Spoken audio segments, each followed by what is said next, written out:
What's going on? Let's go ahead and wait till everyone comes in.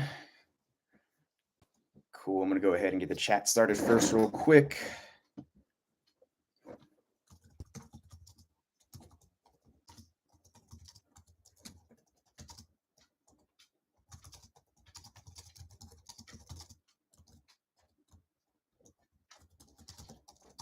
What's going on? Just put in some information. If you have any questions starting off for the live Q&A for Avoid Burnout Strategy for Success, please go ahead and put them into the chat. I'm going to go ahead and leave a comment for everyone there so far. And I'm going to open up because I do have a few questions already that I need to answer.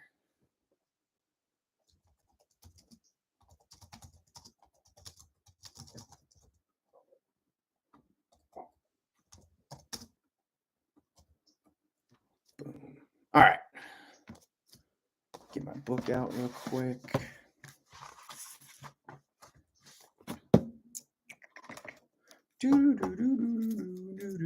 All right, 2:30, we're starting.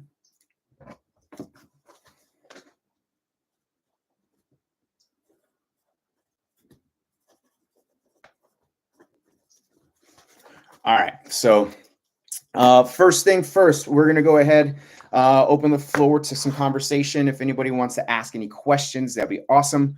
I'm pretty much going to go ahead and open up with a few questions first and then start letting people kind of trickle in as they want. So the first question that I actually had directly emailed to me was a lot about what do I do when I have a specific situation at work come up, and within that situation, I've had to now go back and redo all my work. How do I not let that get to me from a standpoint of having a negative output towards the experience of having to do specific amount of work and then having to go back and do it again?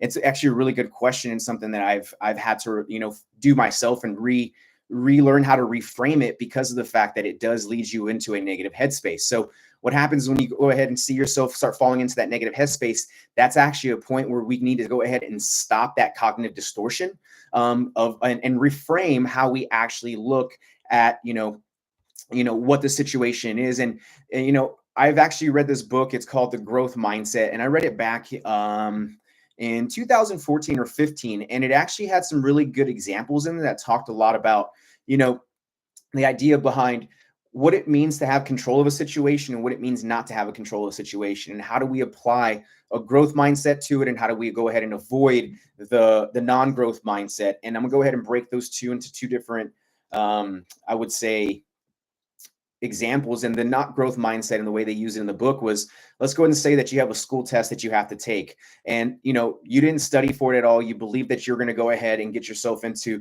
the test and be able to crush it. Well, you get your grade back after taking it and you have an F. You failed the test. So what ends up happening is, with the non-growth mindset, right? What ends up happening there, we call it a fixed mindset. What happens is the fact you start to blame everything else around you, and for that is the reason why you failed the test.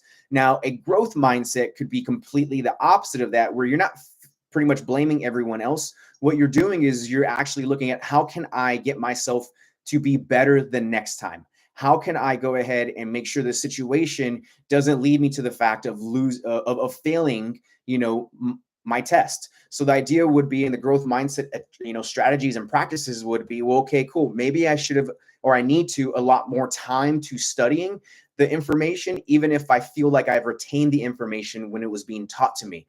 So maybe I need to spend a few more hours doing that. And what ends up happening is when that happens, we actually set ourselves up for success, to allow for you to go ahead and actually pass that test the next time, because you dedicated a couple hours a week to studying the test compared to not dedicating those 2 hours. So when you get that test back, and maybe it's not an F but it's a B, at least you don't have to be upset about it, and you're actually in control of the situation, and you actually handled it, and you avoided the negative headspace and that cognitive distortion as a whole. So that's a good example and a good question, because the fact that actually also comes down to, organizational communication, not just with yourself, but with everybody else around you. How do you go ahead and have someone hold you accountable so that you are studying, an hour a night for 4 days a night before the test comes around, especially if you're a week out, and that's a really good question, right? How do we apply these strategies to an example that, again, we put ourselves into that position, and what happens?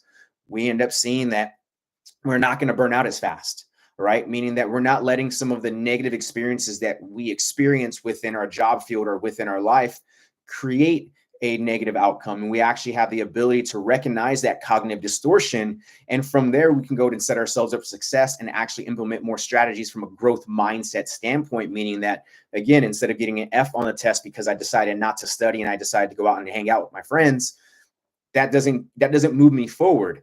But if I'm able to implement an hour a day for 4 days before that test comes in to refresh my mind for the information, and I get a B, but I also got to hang out with my friends, now we're actually in a very positive manner because now my school test is good and I still got some social time inside of it. And again, when I talk about implementing social time, and if you watch the presentation, you knew that I was actually highlighting this fact of that we need to implement, social interaction in a positive manner, meaning we're not going out and drinking all the time. We're actually implementing some type of positive reinforcement around each other so that you can go ahead and come to somebody, right, when things are a little bit haywire and you're feeling overwhelmed, and you have that open lane of communication to let them know it's like, hey, man, this is what's going on. I failed my test and I need some help with, studying, or I need just accountability for someone to be on me when I'm studying. So that's a really big piece there, right? So again, those that are coming on, the first question was, how do I handle a specific situation without creating a negative mindset towards it and actually reframing it to have a positive outlook to it, even though I have to go back and do more work? And it was simple as, we have to apply the growth mindset to it. And the growth mindset is being able to look at the things that and the variables that you can actually control to make you better, so that the next time that comes around, you have the tolerance and the tools and the skill sets to make sure that you do pass that test, is the kind of the example that I applied there for it. Another question that I had come across before this started was, what do I do if I notice that my nervous system starts to increase as I'm getting ready to go into uh, a big event, right? And I guess what they're asking from that, and the way I like to label that is, I look at it from there's two types of anxieties that we get when we're getting ready to go and present. For example, I had the same experience before coming into this live Q&A, and it was one of those things where I was very much, my heart rate started to increase a little bit. My nerves started kind of to get my body a little tense, and then my mind started kind of racing. Are you ready for this conversation? Do you know what you want to go ahead and talk about? What if no one shows up? All of these little tiny weird things that come into your head that create resistance. I had to go ahead and walk away from what I was doing, and then kind of come back and sit down and be like, all right, I'm ready to rock and roll. And that was something that, really highlights is that happens to us all the time. And the anxiety that I call from that, or what we can see from that, is going to be performance, anxiety. That is. And usually we have state anxiety and we have trait anxiety. And, I'm not going to go down the rabbit hole of those two exactly. But, what ends up happening is, there's certain type of performance anxiety that kicks in that actually heightens as you get into the experience or into the environment or event or situation. And usually most times like that, that's really what causes us not to really stay in our flow. But then there's also the type of performance anxiety that lets you, highlight that it's ramping up, and then all of a sudden, when for example, if you're on a 400-meter sprint, or you're giving a big presentation, or you're starting off the live Q&A, what ends up happening is it goes away. All right. And again, the idea behind that is it's allowing for you to recognize what type of anxiety and what kind of stress you're being put under, so that you can go ahead and implement some type of strategy so that it goes away and it actually becomes less of a feeling that's causing you not to actually be within your flow state. And that's a really big thing that a lot of individuals don't understand, is the fact that whenever we get into these experiences, the goal is to make sure that we are actually in a very fluid and efficient state is the idea here. And what do I mean by that is, a lot of the times what happens is, we fall into this realm of I need to amp myself up to go ahead and do this thing. But all of a sudden, when I get into that event or that situation, what ends up happening is we end up bombing because we amped ourselves up too much. We actually didn't understand and recognize the environment in which we are going to be inside of. So what happens with that is we have to understand that long-term wise, when we go ahead and recognize these types of feelings and these types of stressors like performance anxiety, we have to have the skill sets and tools to implement. And that could be breathing work, as simple as just long inhales and exhales, right? So it's just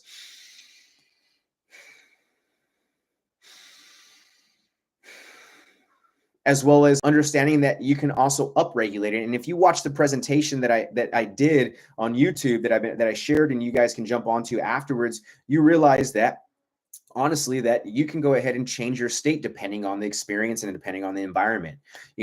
So again, when it comes to understanding that type of anxiety or that kind of stress in that moment, the good thing is that you have the skill sets and the tools to do so. All right. So I'm opening the floor. Let's go ahead and kind of answer some questions. And unrealistically, I'm not sure how this is going to go on YouTube. This is my first time utilizing YouTube as a live stream, live feed. I've gone through YouTube or through Instagram before, and it's been great. I've been able to answer questions and I get a lot of back feedback here, but I was trying to play around with YouTube this time to see actually how it works. If people are willing to go ahead and get out of the Instagram app and come into the YouTube page and actually talk with me here. And I think it's really cool here because it's very interactive, and it helps share things on both platforms as a whole. So again, I'm not sure, but yeah, that's pretty much kind of where I'm at with it. And I guess I'm going to talk for a little bit more longer, and then, I'll leave it alone after that. But, I'm not expecting these things to be massive. I think some of these things that I'm doing is just kind of playing around and learning how to do different online education, I guess you would say, because of the fact that I'm trying to really develop an educational side of the company where, we're able to share these kinds of conversations. We're able to talk about these topics, and what we want to go ahead and do with all of this is to go ahead and set us up for success so that, from me, it's a passion of mine. I want to go ahead and be able to educate others. And, not everybody has access to the education that some of us are, have the opportunity to go to. Others don't want to learn in a formal setting, and that's totally cool. And one thing that I want to do is I want to go ahead and bring learning to the masses in a very easy and chill and simplified manner, and understand that, like, it doesn't have to be something that is super structured. I want to go ahead and make sure it's very free flowing and easy to digest, which is why I'm kind of starting with this. And if you see me work over, with SoftLead and back in, in that time period, we were doing a lot of educational stuff I was doing with them in the company. And what I found with that was, it's just testing and playing and seeing what sticks and kind of putting it out there. So, playing with this is actually one of the fun things for me. I'm going to go, I get to sit here and practice my communication to pretty much a virtual world who, might have some viewers, might not have some viewers. People might watch this at the back end of their day when they're done with their day, just because they can't make it at this time because it's 2:30 p.m. and everyone's working. Totally understand and get that. And I'm pretty sure, like I said, if I was on Instagram right now, going live on Instagram, we would see that there are probably more interaction, more conversation due to the fact that everybody's on it. But again, I'm trying to go ahead and play around with this idea of utilizing YouTube as well as a platform from my social media standpoint. So again, nothing too crazy. Again, it's just testing and playing around. And I thought I offer some free wisdom and advice if people are open to it. And, the presentation that I put on YouTube, I think is really good because I get to go ahead and open that up and actually develop a course for those who want to go ahead and learn more about burnout. And that's a really cool thing there. So again, I'm just kind of rambling on here right now. It's nothing too crazy. I've had a couple of views so far already. Again, I wasn't not sure if I was expecting for this to be a big thing through YouTube.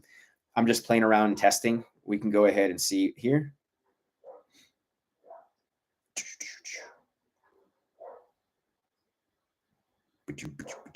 Let me see something real fast. Let's see. Let's see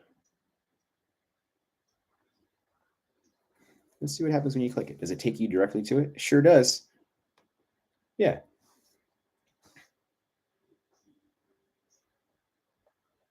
Oh, it's not working. Oh, yeah, it is. Yeah. All right. Let's go ahead. I'm going to move over to Instagram.